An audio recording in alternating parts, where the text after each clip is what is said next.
Winning Wednesdays with Pear VC. At Pear, we've been fueling the next generation of tech startups for 10 years.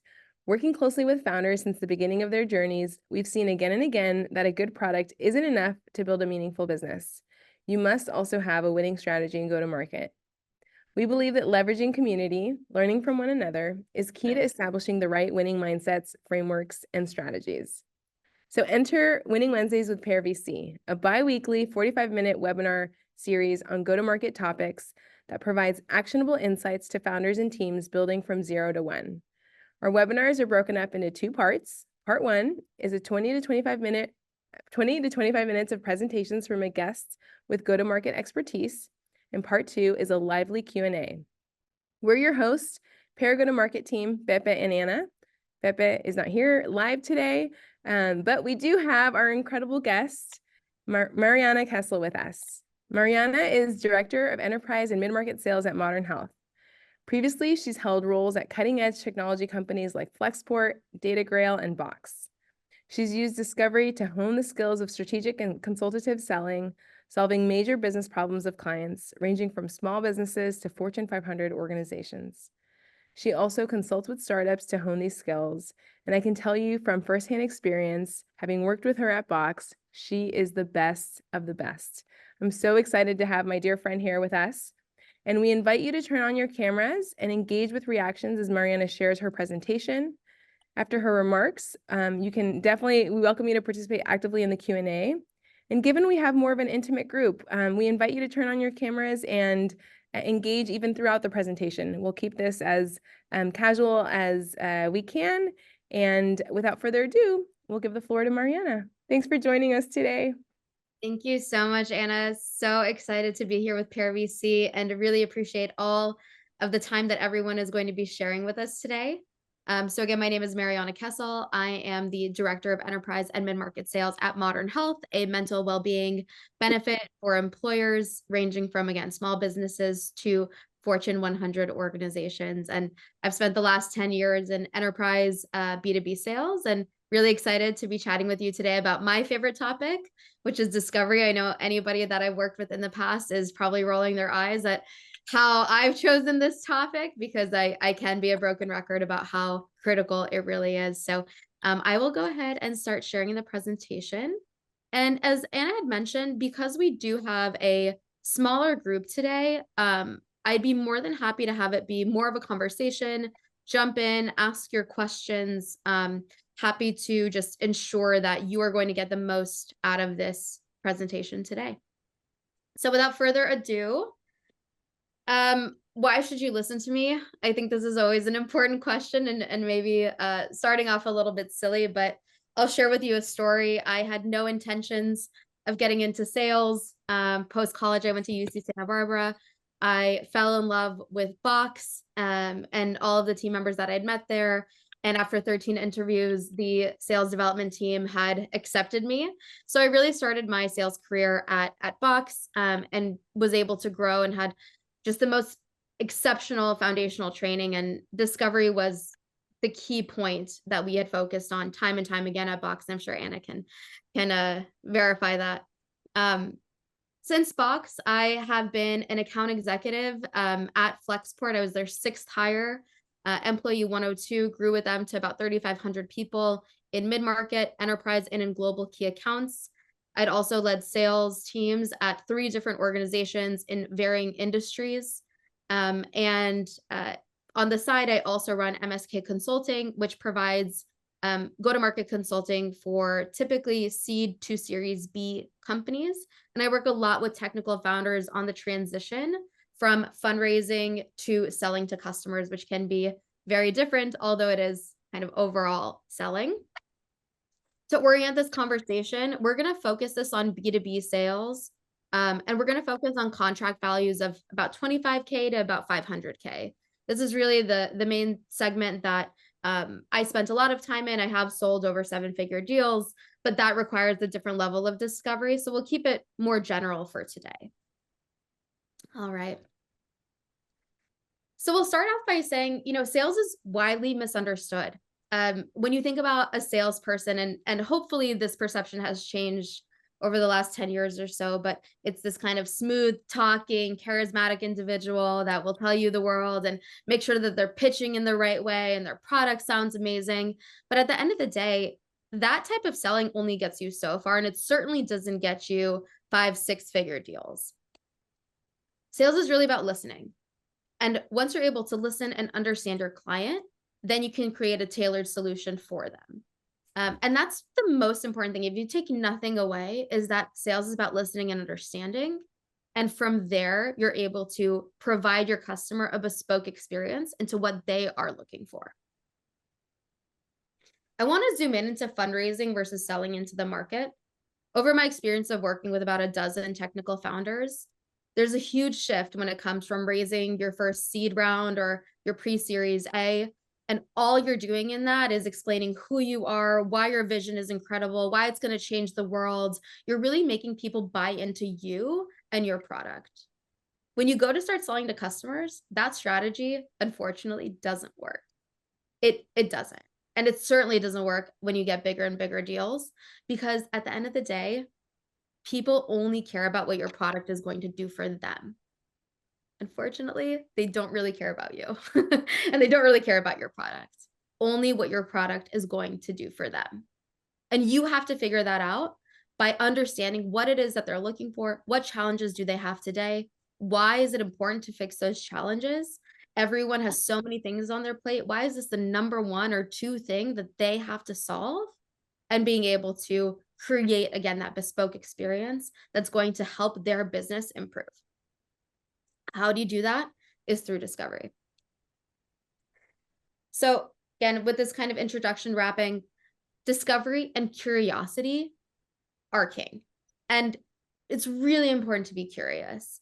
You know, it's a stressful environment when you're in that seed and pre-series A situation. You're looking to get your first customers. You're looking to get those evangelists that really buy in and understand your product. But in order to do that, you have to understand them. And so we'll get into specifically how we do that. All right. So the nuts and bolts. These are just some quick tactical items just to check off. I would be kicking myself if I didn't share this because it sounds simple, but it's really important. Agendas, really critical to make sure people are staying on track. Things like, hey, very excited to chat with you today. I want to learn about your organization and what you're doing in XYZ subject matter. And what I'm going to do is help, share with you what we're planning on doing at my company.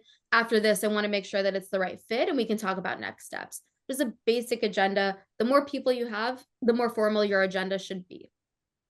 I certainly recommend if you have over 3 or 4 people on the client side that you provide a written agenda in email prior to that conversation.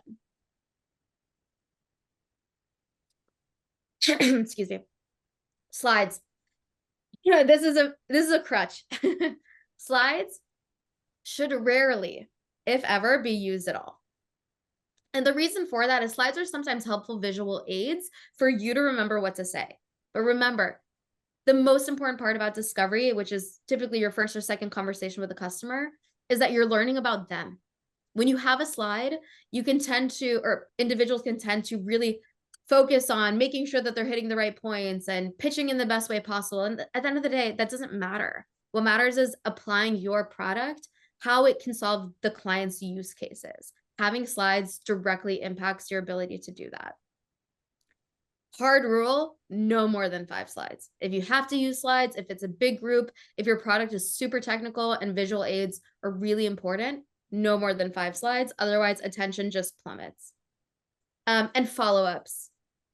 This is about discipline. Selling and ensuring that you're going to be successful requires discipline. Follow-up should happen same day, where you recap the main points of the conversations and provide next steps. Really important to ensure that your deal doesn't just die and like, yeah, this sounds great. Let's talk about it again next week. And you have no set plan. You have no calendar invite sent. You need to make sure that you're following that process and providing a written summary of what occurred and what those next steps are. All right. Anna, do we have any questions yet? No questions so far. Okay, I'll keep going. So now we're going to get into the exciting part. What is discovery? Discovery is when you understand pain. And a lot of individuals, a lot of sales professionals have talked about discovery, but I really like John McMahon's the qualified sales leader. He's a 5-time CRO. He's known for his work with incredible organizations. I have his book on my desk. It's something that I frequent a lot. And especially if you're in enterprise B2B sales over the 6-figure deal mark, this is really where this content makes a huge difference in your ability to close deals. So why is pain important? Because when you find pain, when you find the reason that business outcomes are not occurring, you find a champion. A champion is someone who's going to promote your product and what it will do for them internally. This person needs to have both, ideally, authority and influence. And what happens when you find that pain and you explain to that champion what that pain, solving that pain is going to do for them, they get you access to the economic buyer, which is in most cases the CFO. They will have access to major funds and you can sell big deals. But the opposite is also true. If you don't find pain, if you don't do proper discovery, that person on the other end, they don't become a champion because they don't see what value your solution is actually going to offer to that organization. And then from there, they probably won't get you to the CFO. You might get through some procurement process, but you never really get access to major funds. And so things tend to die on the vine. Or you get a really small deal, which sometimes feels nice, but you know you could do a lot better. One of the biggest challenges that I see technical founders go through from fundraising to selling to customers is in fundraising, VCs and angel investors care about you and your product. And so they will ask you, and they're typically experts in the space that you're in, they will ask you a lot of specific questions. How do you see this situation occurring, or that part of the product, or whatever else? And you can get into a habit of what's known as feature dumping, which is my product can do A through Z. We have all of these nuances and all this kind of things that are incredibly important. Don't get me wrong. But customers tend to not care about that. They care about what those features will do for them. So unless you understand what it is that they're looking for, it's very, very hard to speak to those points specifically, and you lose them. It's almost like if you were to go and try to buy a house, and your realtor didn't ask you anything about what type of house you're looking for, how many bedrooms you need, what location you want to be in, and you just went on a tour around the Bay Area, looking at houses. By house 5, you'd be pretty bored. And like, hey, this isn't even in my price range. What am I looking for? Same idea. You need to get really specific about what it is that your client needs. 14 grams of sugar. I think someone might be, yep. You need to get really specific about what your client needs and deliver the value that your product offers to those pain points. So the biggest takeaway here is discovery is not for selling. You are not selling in this call. You are understanding. So understanding why your customer cannot continue doing what they're doing today. There must be a reason. There must be the pain of not changing must be bigger than the pain to change. Understanding why your customer needs to buy your product specifically rather than another product, and understanding why your customer needs to make a change now. We'll get into specifics of questions to ask to understand that.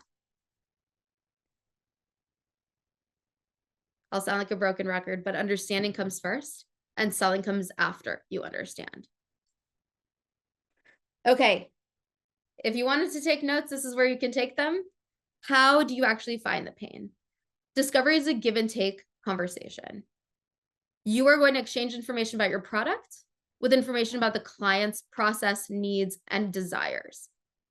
There's 3 categories. This is very helpful. You can make a matrix, whatever note-taking that you do to help yourself stay on track. But there's 3 categories and 3 levels of stakeholders to think about. The categories are what happens today, where do you want to go, or what is the ideal state, and what's your process for evaluating. The stakeholder levels are the individual that you're speaking to, their broader team, and the organization. You need to understand all 3 of the categories for all 3 of the stakeholder levels. That's when you've done a really great job at discovery so that you can then position your product to the individual, their team, and the company. This is how you get more people involved, more champions, more stakeholders, and of course, larger deals.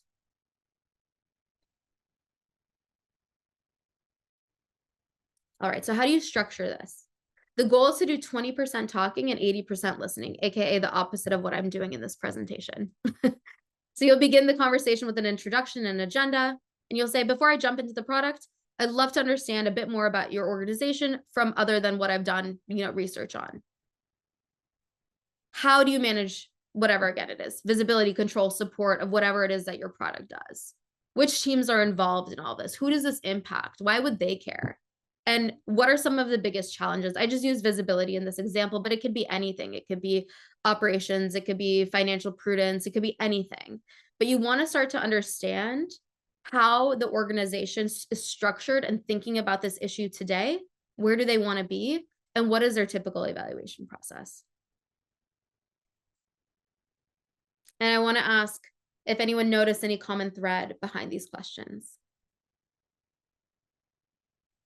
And I can't see the chat, but I'm gonna. Can you go back to the questions, Maryana? Yep. Let's see. So how do you manage? Which teams are involved? What have been some of the biggest challenges? I know we've got a small group today, so I'll give a couple seconds here for anyone to speak up. You probably saw me flash the answer.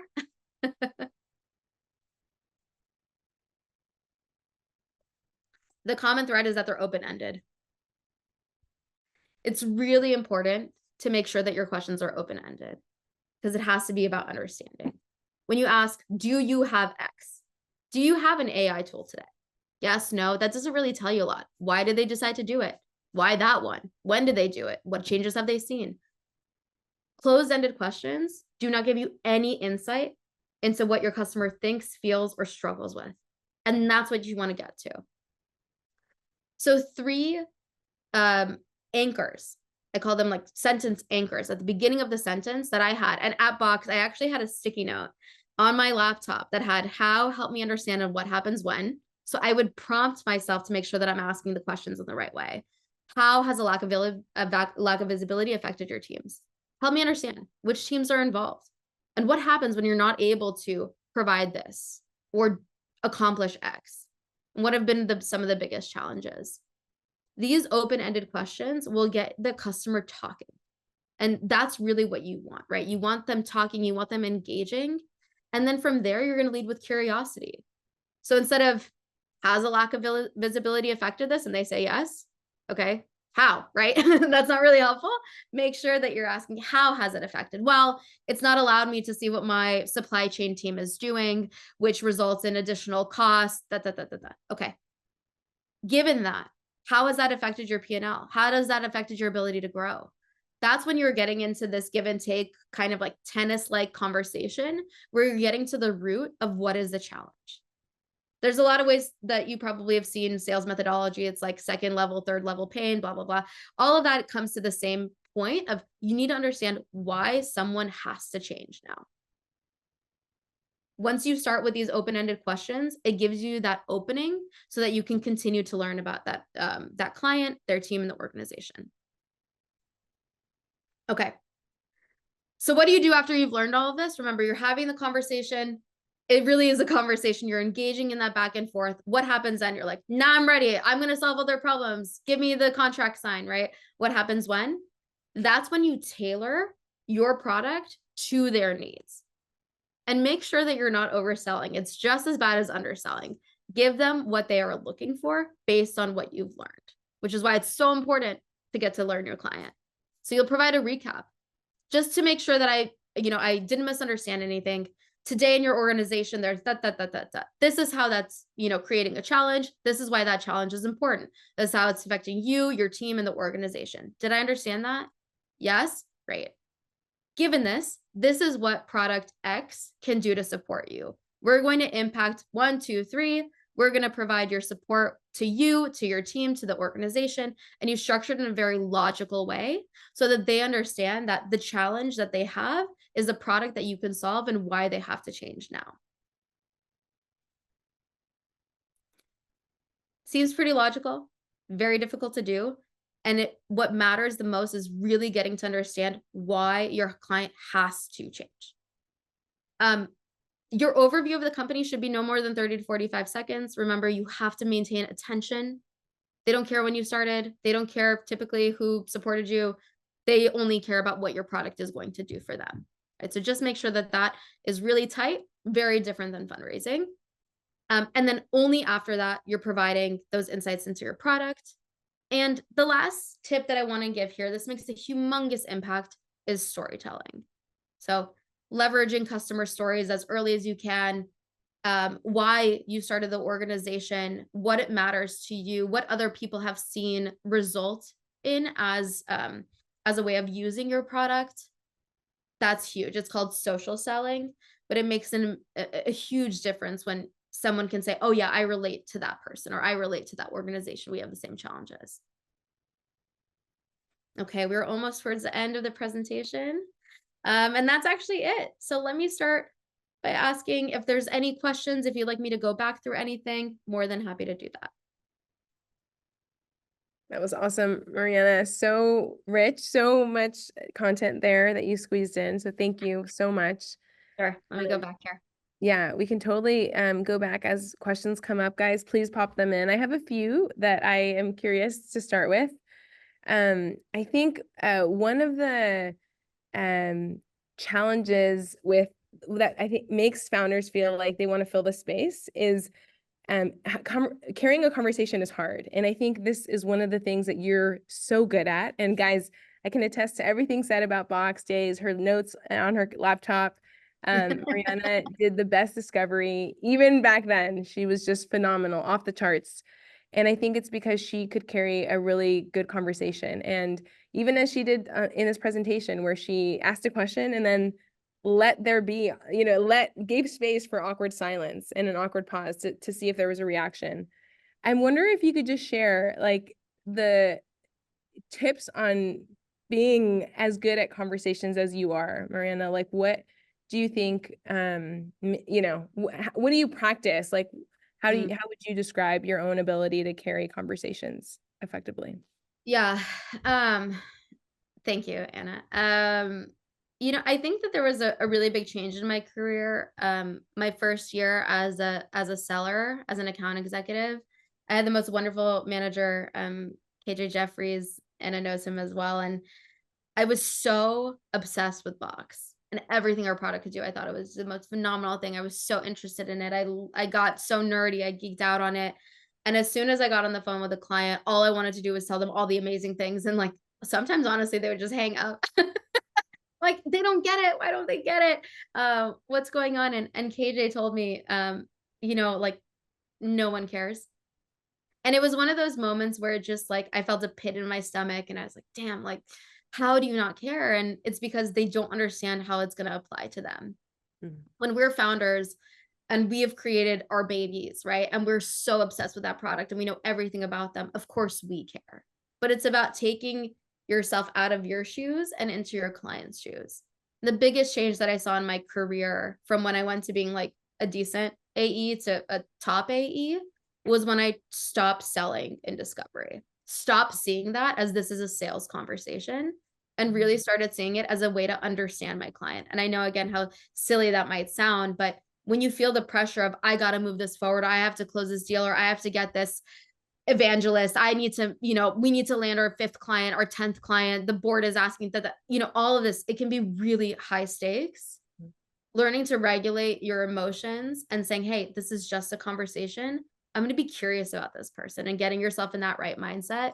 That really helped. That's where something as, again, as simple as the sticky note with those anchors at the top of on my laptop. So it would remind me to ask those questions. That's when I really started to have my natural curiosity come out. And someone would say, hey, I don't really think that this makes sense for us. I'd be like, okay, tell me why. Instead of like, no, it does. And here's all the reasons, help me understand why not? What are your priorities? If someone says, hey, this is interesting, it's just not the right time. Okay, tell me more about that.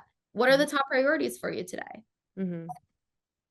That's really what helped me get really good at this and ultimately be successful as a salesperson and as a leader, is making sure that I'm using these experiences, these moments to find connection, find understanding, and ultimately create that bespoke experience. Yeah, absolutely. And I mean, one of the things you said is, and it's true, like the discovery call is not the place for feature dumping. The discovery call is not the place to tell them who backed you and how cool you are and where you went to school and all the things that, that were effective in a fundraise, for example. Mhm. And I think, again, something that is confusing is that there is a place for those things in a sales process, right? Like maybe towards the very end when they're excited to sign the deal, or maybe midway, they want to know, are you going to be around? You're a startup, there's a risk to us, like we want to know who's backing you, right? And so that's the conversation. That's the right time to talk about who's backed you and your credentials and why you're going to be around for a while. And so I think partly what is hard for founders is that they know that all these different pieces belong in a sales process, right? They need to eventually build that trust and know and actually get really in the weeds, right, with the product and understand, like, is this the right fit for, you know, what we need?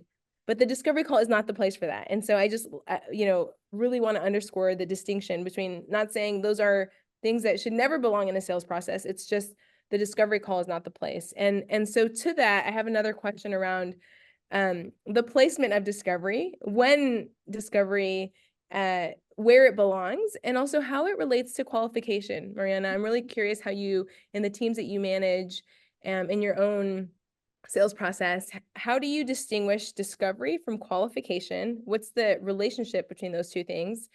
And I know there are people who would say you should always be doing discovery, right? You're doing discovery throughout the entire sales process, but sort of maybe more heavily at the beginning. But I'm curious, your thoughts on where do you see discovery belonging? Is this the very first call? Tell us more about just structurally the sales process. Yeah. So the classic consultant answer is it depends. But given the audience of the seed to pre, you know, Series A or even Series A organizations, I would say that qualification and discovery should be the same thing. You're typically in founder-led sales at this point. You should be having every single conversation with the client, right? You or your co-founder. And in that case, discovery is qualification. Qualification specifically is this a customer who can potentially buy our product? Are they qualified to buy our product? That can mean, again, a lot of things, but that's the definition. And then discovery is understanding why they would buy the product, just to simplify. As your organization grows, as you get into more complex sales, those things can be and should be separate. They should be separate conversations, but for the purposes of this conversation, you can consider them the same. Discovery, the most important call in an entire sales process is the discovery call, because that's when you learn why, ideally. Sometimes you might have two, sometimes you can continue to layer, and ideally you should be layering on those learnings throughout the sales process. But it was really interesting, Anna, what you just mentioned, you know, who backed you matters and where school you went to and all of those things. That's a risk mitigation discussion. That's, hey, I'm interested, but I'm concerned about these and these things. In discovery, they're not interested yet, right? So in discovery, this is when you're establishing that trust. This is that, hey, I understand you. I understand where you're coming from. I understand these challenges. I understand why those challenges matter, why they matter today. And here's how I'm going to help you. If you do that right, I assure you, who backed you and all those things, while that's important, that's not going to make a bigger difference. Where if you don't do that, the risk conversation is a much bigger one, because that trust is not established early. I don't know if you've ever been in a situation. I think it's really helpful to think about it personally when you've gone to a doctor and that doctor is making you fill out a gazillion forms. And you go in and you meet with the nurse, and the nurse asks you a bunch of questions. And then you have two experiences. Doctor comes in, they ask you all the same questions. You don't feel like they understood you. You don't feel like they understood why you're there. They give you some sort of prescription and you're on your way. And you're like, did I even solve the thing I came here for? Whereas in another scenario, that doctor looked you in the eye and said, hey, I understand what you're going through. It's this, this, this. I'm going to help you. That's the same thing. If you do discovery right, you're in that second scenario. If you don't, you're in the first one. And then it really is kind of trying to fit a square peg into a round hole after that. You can come back from it, but it's really hard. So making sure that you're in the right mindset, that you have those anchors, that you're going in, not with the idea to sell them, but to understand them. It's almost the idea of like going slow to go fast. That's really why discovery matters. But yeah, I will always say discovery happens the entire sales process. No, I love that. And really love, you guys are seeing kind of, again, the mastery of Maryana is these analogies. She shared the real estate analogy that really, codified that, what she was saying there. And then now here with the doctor. And I just want to add to that, when I've had this experience where you go to the doctor and it feels like they haven't even taken the time to really understand what you're going through, and they already have some advice, and you're like, wait, you discount the advice because you feel like you didn't really hear me out, right? Like you don't have all the information that you need to in order to make that prescription, or like, guide me in that way. And that's the same if you jump in too eager to say you need us, it's like, whoa, whoa, whoa, you don't even know what I need, you don't know me. And so just absolutely love that picture. Okay, we have a question from Maddie here in the chat. Maddie says, where does the risk conversation come into play? Is it 2 steps after the discovery? Yeah, I have provided other founders trainings on like what a typical sales process is. Again, we're talking B2B sales, focused on enterprise. So very high level, you tend to have qualification, discovery, some sort of demo. Then you have a go, no go meeting, which is like, yes, we're moving forward. No, we're not. We got executive approval. From there, there's some procurement process, legal and contracting, close. High level, that's what that is. The risk conversation tends to come after the demo in that go, no go. So qualification, yes, they're interested. They're going to move forward. Demo or discovery, we're learning why they want to go forward. Demo, we're applying what our product does to their problems. And at that point, there's typically a lot of questions that are like, do you have X certification? What's going to happen? What's your business continuity plan? All these types of things. And that's before that go, no go, because your champion is going to be presenting to an executive stakeholder, often, again, needing to go all the way up to the CFO or CEO. And they're thinking about, why would that person say no? So that's where that risk conversation comes in. Yeah, absolutely. And I think even going back to the initial points are on where things belong in the sales process. I feel like oftentimes founders feel like if I mention my school, if I mention who backed us, that's building trust. And that's not the way you build trust in a discovery call. I'm curious if you can provide, I don't know, things that you've seen, tactical ways that you've seen, what you've seen work to allow people to open up to you, how you've built trust and these early conversations without mentioning, all the things that can be distracting and that nobody cares about. Like, how are you doing that practically in those early conversations, Maryana? Yeah. The best tip that I can give here is show me, you know me, which takes about 1 second to do these days, which is go on their LinkedIn profile, go on their company page, type into ChatGPT if they are, if they're a large organization of, hey, I'm so-and-so, or I'm selling to the construction industry in this product. What matters the most? I'm talking to Ford. What's their 10K? Those types of things are huge. When I come into a conversation, even right now, when vendors come to me and they're saying, hey, we have this amazing sales tool, blah, blah, blah. I'm like, do you have any idea what we do here? So just taking a couple minutes, it really doesn't take that much time, but just a couple minutes, find a few points that will say, hey, I'm coming in prepared. I'm the CEO, I'm the founder here, but I really care about you. That's huge. So the show me, you know me is a really big deal. And then being genuine about wanting to support them. People can feel that. And I think authenticity is the #1 currency today, especially as we're not sure who is showing up on which calls and was this email written by me or by someone else or whatever else. That authenticity is really important. I learned a lot at Flexport. I was selling into supply chain, selling to a demographic much older than me, much more experienced than me. And I tried to be something that I wasn't, and I was failing horribly. And as soon as I started saying, hey, look, I'm the tech person here. Like, you're the expert in this industry, but I'm here to show you how technology can help you. That's when things started changing. So I would say, show me, you know me, and the authenticity component is huge. Yeah, I completely agree, especially on the authenticity piece. I think oftentimes in a sales process, we're looking for our champion. Like we're like, who internally is going to get behind this, right? Who's going to help me move the deal forward? Where really we should be thinking, I want to be the champion for this person, right? You have to be thinking through, how can I make you, the person I'm trying to sell into, the hero, right? How can I make you successful?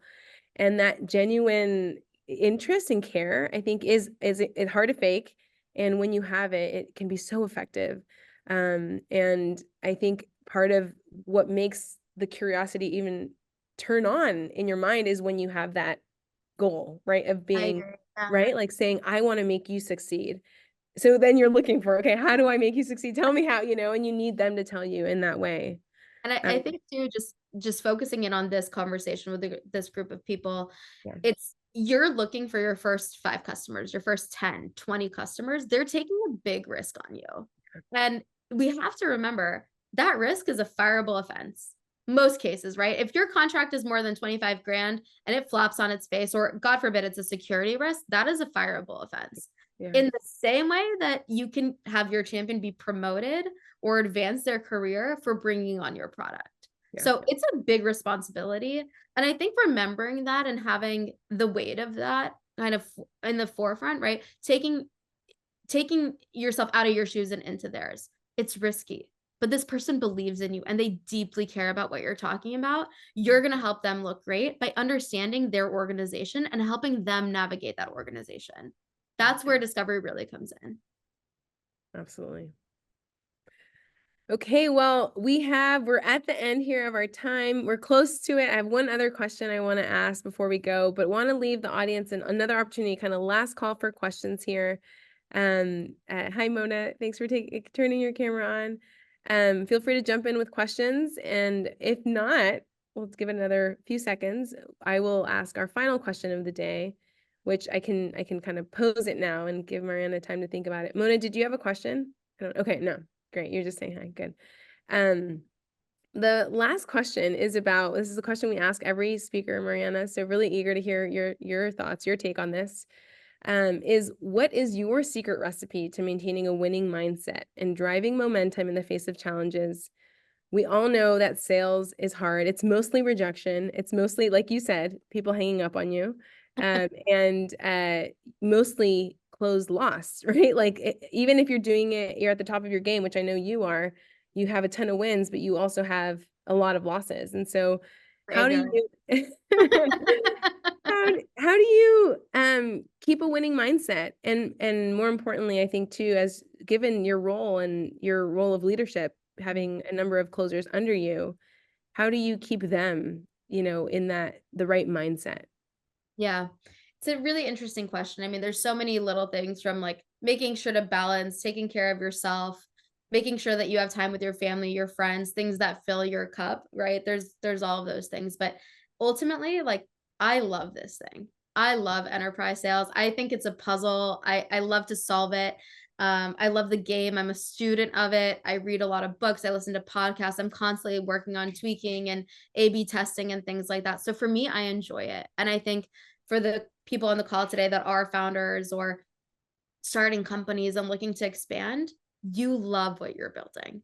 So the ability to share it and to get more people to use it and impact their lives, that's a privilege. And so that's really how I think about it, is maintaining, the mindset of, and I'm very fortunate at Modern Health. I mean, we're a mental wellness benefit. It's more important than ever for people to get the support that they need.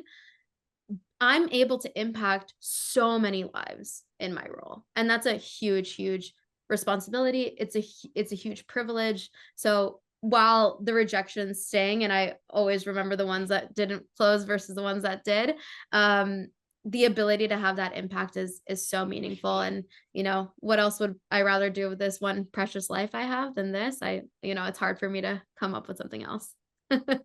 And you're incredible at it. So we hope, for the sake of even just the profession, that you'll stay for many, many years. Maryana, I really, truly see you as the best of the best. And I know we're all the better because we've gotten a chance to hear from you today.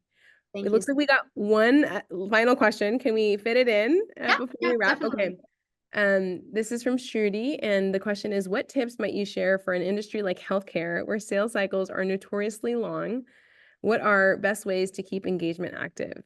Yeah, it's hard. I've sold into healthcare, I've sold into cybersecurity, I've sold into government and federal, and very difficult. Couple of things for this group: try to find the innovation departments.